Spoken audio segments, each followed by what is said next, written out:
Start your test with a warm-up stroke. Amazing work.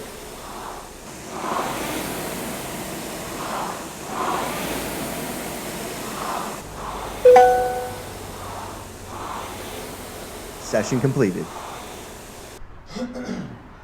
Okay, see what it says.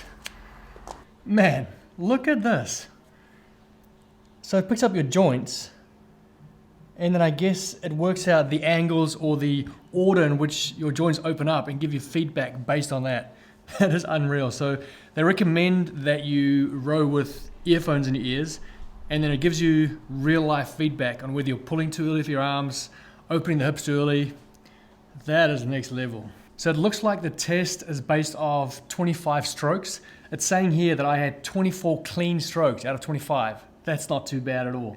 4% of my strokes were early arm bends, but 0% early knee bends, 0% non-optimal catch, and 0% extended lean back. So looks like my rowing technique is pretty spot on, to be honest. So based on your test results, you can then do a technique coaching session with the Bionic app. So I can select whether I'm a beginner, advanced, or expert. I'm gonna go advanced, and then I can select my technique mistake. So whether I bend my elbows early, my knees early. So the only thing that came up for me was 4% of my strokes were early arm bends. So I'll select that.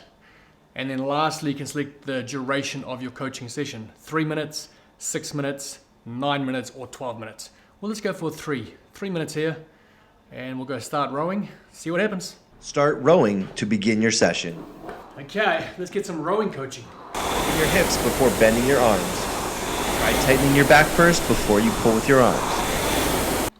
Mate, waterproof, hey? Really pushing the boundaries when it comes to technology and IA. I'm very, very impressed. I was like, this is gonna be gimmicky. But it's legit, try it out. The waterproof app, man. You got mobility, bionic mobility on there now. You've got the rowing coach. You can obviously track your workouts. You can connect to the rower or the Concept 2 bike hook. There's just so many different features. And as you know, Waterproof is a sponsor of this channel. But honestly, they continue to surprise me with the innovation. Okay, let's address this blue on blue situation. I was wearing this the other night, and my family were laughing at me, saying that it looks like I've just stepped out of the OR. The OR? Is that where doctors work? It looks like I'm in my scrubs, you know, doctor scrubs. So I think it's a vibe, man. I think it's a vibe. But yeah, let me know in the comments. Woo-wee! She has arrived. The Force USA X15. Look at the state of it. When I was coaching CrossFit, one of the biggest pieces of advice I gave my clients, especially the female clients who wanted to get pull-ups and muscle-ups, was for them to do some bicep curls. And in the CrossFit world, you know, we like to call it accessory work, but really it's just bodybuilding, you know, isolating a muscle to get it big and strong. And this year, baby, I'm looking forward to getting a bit bigger. I want to do some isolation bodybuilding style training to complement my CrossFit. I'm not switching to being a bodybuilder, but I can definitely fill out these sleeves a bit more, you know. There's definitely a bit of room there for some bigger biceps, and bigger pecs are always good. Okay, so let me give you a quick run through. So it's got all the classic, you know, it's got the J hooks, the safety bars, so squatting, bench press, all the classic strength stuff you can do on there. It's got the pull-up bar with different hand positions. It's got the dip bars. Obviously those can be removed. Look at how smooth this is. Left arm, one hand. If you ask me, Wykie, what is your favorite bodybuilding exercise? The low row, baby. This will be it for sure.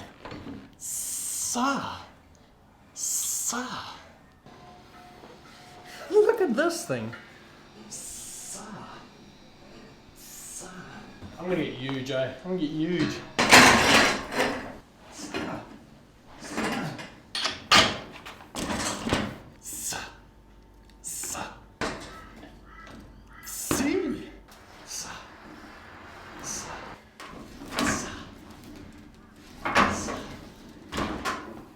I mean, what am I? A pro athlete or what? I'm not gonna lie, another favorite of mine. See, the options, eh? The options are just endless. So yeah, if you notice the old physique changing in the next few months, this is why. Okay, enough silly business. Let's get back to CrossFit. Actually, just want to say a massive thank you to Gym and Fitness here in Australia for hooking me up with the X15. I'm so grateful, and that garage gym is coming along. Just one more thing is missing, and that is the infrared sauna, which is coming. So I'm not going to neglect the outdoor gym though. You can't beat the outdoor gym. The garage is more for conditioning, bodybuilding, and then out here we're doing CrossFit. So right now I want to have a go at the crisscross double under that they did at the games. I've never done it, I've never attempted it. This is going to be my very first go, and I want to figure out whether that was the correct progression or whether they should have gone singles, doubles, triples, or perhaps singles, doubles, and then just do a single crossover rather than a double crossover. So let's see how hard it is. I can do triple unders. They are very taxing, so I want to basically see whether the crisscross double unders are harder or easier than the triple unders. That's the goal here. So let's give it a crack. Crisscross double under attempt. I'm going to go one single and then straight into it. If I understand correctly, you cross the arms and you uncross them in one jump. So the rope does go under your feet twice, but only goes under your feet once crossed and then once uncrossed. So correct me if I'm wrong in the comments, but I'm pretty sure that is the way it goes. Here we go. Ooh, I think there was one. Hold on. Two again. So I've got my RX Smart Gear Evo 3, which is by far the best rope on the market, but I feel like for these crisscross double unders it's better to have a slightly longer rope, and this rope is perfect length for my double under. So I've got this slightly longer rope here. I reckon it might make a difference.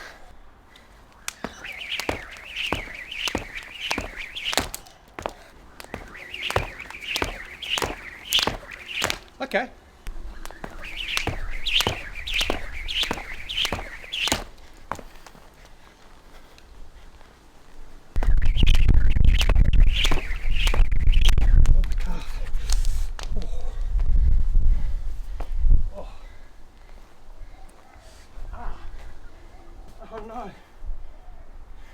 Oh, I think I just pulled my calf. I've never pulled a calf muscle before. No, I was just getting the hang of it too.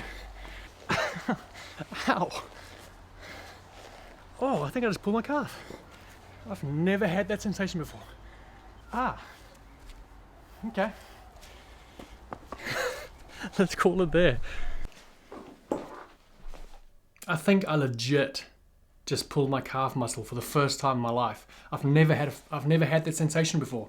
Just like instant heat flowing through the calf muscle, and now I can't flex. That really sucks. If you know how to treat pulled calf muscles, drop me a comment. Hopefully it's not too severe. I was just getting the hang of it too. I feel like with a slightly longer rope, it felt a lot more comfortable, and I found that to get them, all I had to do was be more aggressive with opening my arms up. So as soon as I finished that cross, if I didn't open my arms back up wide straight away, I was tripping up. But if I was really aggressive in opening up the arms for that second rotation, it worked. And so I do think a longer rope is beneficial. And I reckon if I didn't pull that calf muscle, I reckon I could have done like 10 unbroken, 5 to 10 unbroken, which is probably similar to what I can do for triple unders. So I think if you were to decide between triple unders and the crisscross double unders, I think it's pretty much the same. And a single crisscross is just way too easy. So I reckon the crisscross double under was a fine movement to use. In fact, I think it is a good progression, a good advancement from a double under.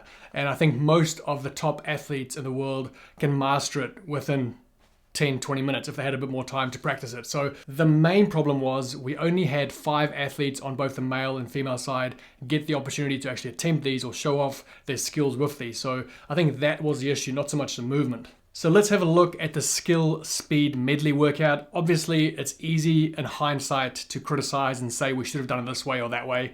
But you know, before the workout takes place, it's very hard to know how it's going to play out. But let's have some fun here. I think what they should have done is they should have just got rid of the standard pegboard climb with the legs and just given everyone the opportunity from the first round to do a strict pegboard.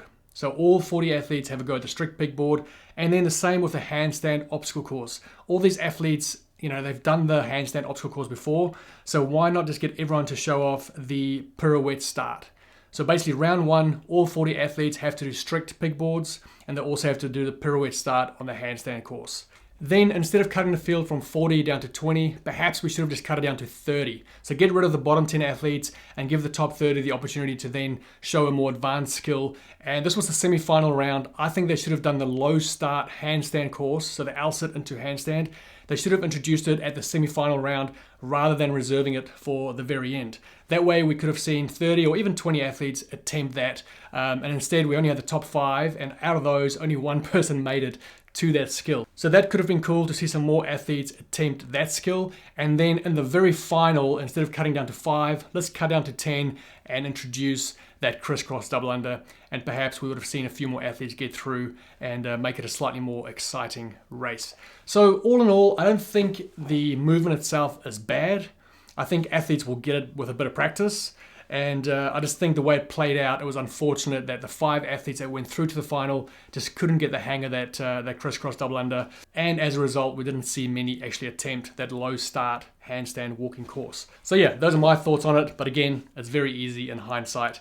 Guys, I think I'm going to call it there. I'm going to go nurture this calf muscle. But before I go, just a massive thank you to all of you guys who commented on my last video. I was honestly blown away by the generosity and the kindness in the comment section on the last video. I didn't expect that at all. I didn't mean to kind of seek attention or feel sorry for myself. I just wanted to be a bit vulnerable, and just, yeah, your guys' encouragement was incredible. So it has actually really boosted me to keep going hard, be myself, and keep turning up. So guys, stay sexy, keep roaring love. I'll see you real soon. Mwah.